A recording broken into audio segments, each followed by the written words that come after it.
Democratic National Committee is postponing the party's presidential convention. It will now be held the week of August 17th, a week before the Republican convention, and will still take place in Milwaukee. The Democratic convention was originally scheduled for the week of July 13th. It was moved in response to the coronavirus pandemic. Meanwhile, the Trump campaign is reaching out to Catholic voters ahead of the presidential election. Catholics for Trump, a coalition dedicated to recruiting and activating the Catholic community in support of President Trump's re-election bid, is hosting an online broadcast tonight to launch the effort. Joining me now on Skype is Matt Schlapp, co-chair of Catholics for Trump. He is also the chairman of the American Conservative Union. Matt, welcome back to the show. Good to see you. Great to be with you, Tracy. All right, Matt, so let's talk about the significance of this outreach. How important is the Catholic vote to President Trump's re-election? Well, you could view it as the ultimate swing constituency in the country. Oftentimes, as goes the Catholic vote, determines who's the next president. And there's no question that polls demonstrate that Catholics who are practicing their faith, who go to church regularly, like the policies that they've seen under President Trump.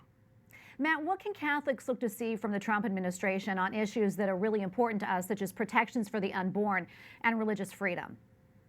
Yeah, I mean, the very first question is religious protections or protections of our First Amendment religious freedoms. President Trump has been as strong in defending these rights as any politician we've really ever seen. And it's so appreciated at a time when society, or at least the kind of some of the leaders of society from the East Coast and from entertainment are so hostile towards Catholics and so hostile towards people of traditional faith orientation.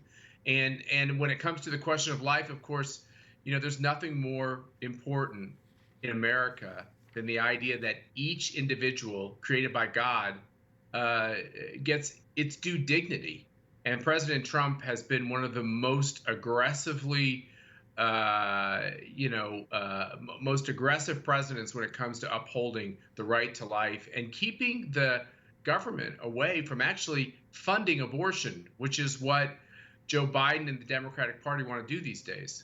Yeah, I'm sure you're familiar with our poll that we did, and based on that data from the EWTN News Real Clear Opinion Research polling, devout Catholics represent, along with evangelicals, one of President Trump's most steadfast bases of support. What would be your message, Matt, to those Catholics who are maybe undecided at this point?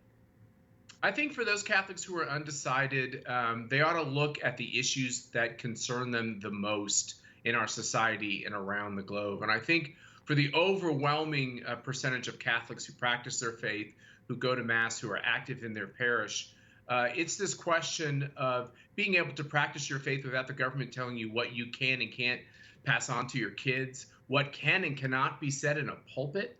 We're in a very dangerous place in certain segments of this society. And for a Democratic Party that literally has erased the term God from its platform, from a Democratic Party that wants to make sure, even Joe Biden himself has gone from the idea of stopping government funding abortions through the Hyde Amendment to now actually supporting our taxpayer dollars being used to kill unborn children. These are the twin pillars of upholding any sense of decency in this country.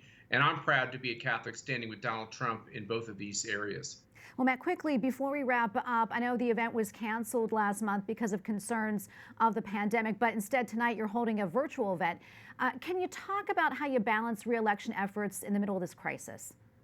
Well, I think for Catholics in the middle of this crisis, our faith is more important now than ever.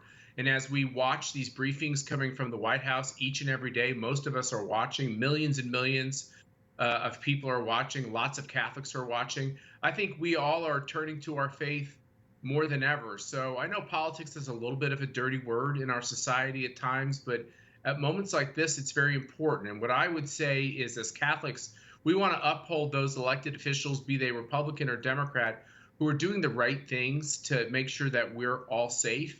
And in that vein and in that spirit, we should reward politicians who turn to God and who say that it's God who will protect us, because that's what we all believe.